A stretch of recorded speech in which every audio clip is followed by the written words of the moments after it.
Hi everyone, welcome to your first post-lecture video. In this video, we'll be discussing the first problem. When you're starting off with proportionality problems, you'll want to consider two things. You want to look for what two things you're comparing and any variables you're using. So reading the problem, we have a lead cylinder and we have an iron cylinder. Now looking at the variables, we have density, we have length, we have height, and we have mass. So then the next step is to write down any equations you know using these variables. So if we're looking at the variables that we have density and mass. So from lecture, we know that density is equal to mass over volume. And one fun way to remember this equation is that it looks like a heart with the m over v. This symbol here is called rho, and that stands for density.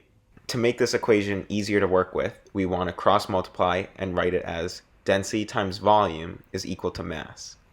Next, we know that they give us information about the length and the height.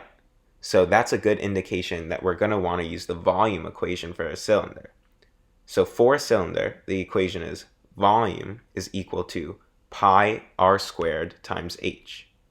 Next, we'll want to convert our equations to proportionalities. So to do that, you take the equations and get rid of any constants and change the equal sign to a proportionality sign. So for the density equation, it will be mass is proportional to density times volume.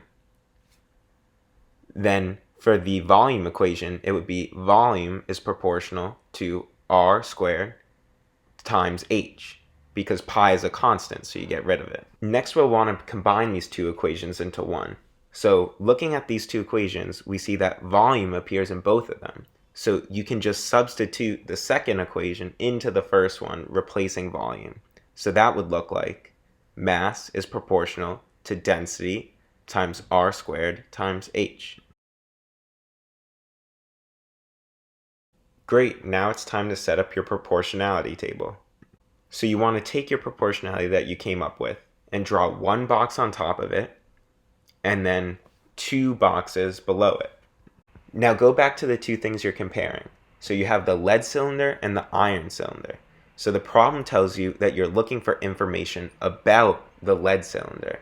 So that means that you're going to want to put the lead cylinder in that second box. And then since they give you more information about the iron cylinder, you're going to want to put that in the top box.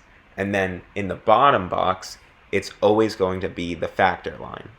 So in this system, it's important to keep in mind that it's always the top times the factor line is equal to the bottom box. So iron times factor is equal to lead. Okay, great. So the next step is to put an equal sign under the proportionality sign in the factor line.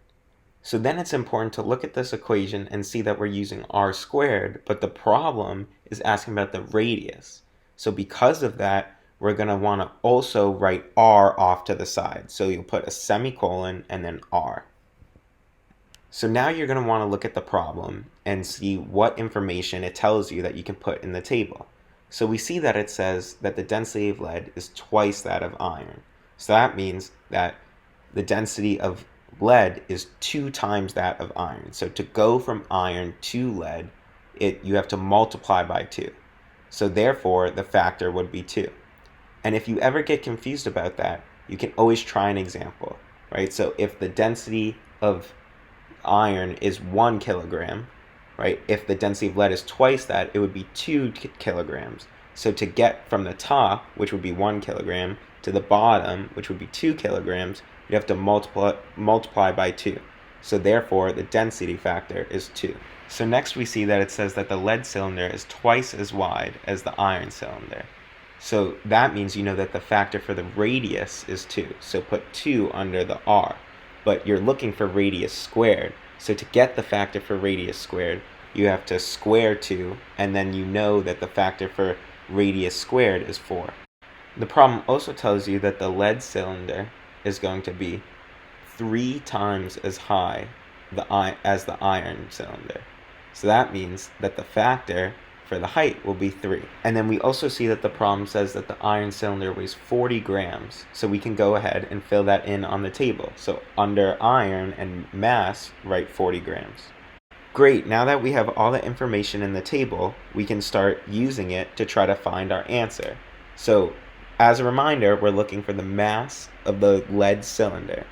So the first step is going to be to use the factor line to calculate the factor for the mass. So we have something equals 2 times 4 times 3. So multiplying that out, that equals 24. Then keeping in mind that the top times the factor equals the bottom, to figure out the mass of the lead, you're going to want to do the top 40 grams times 24 equals the mass of the lead. So 40 times 24 is going to be 960 grams. And that's your answer.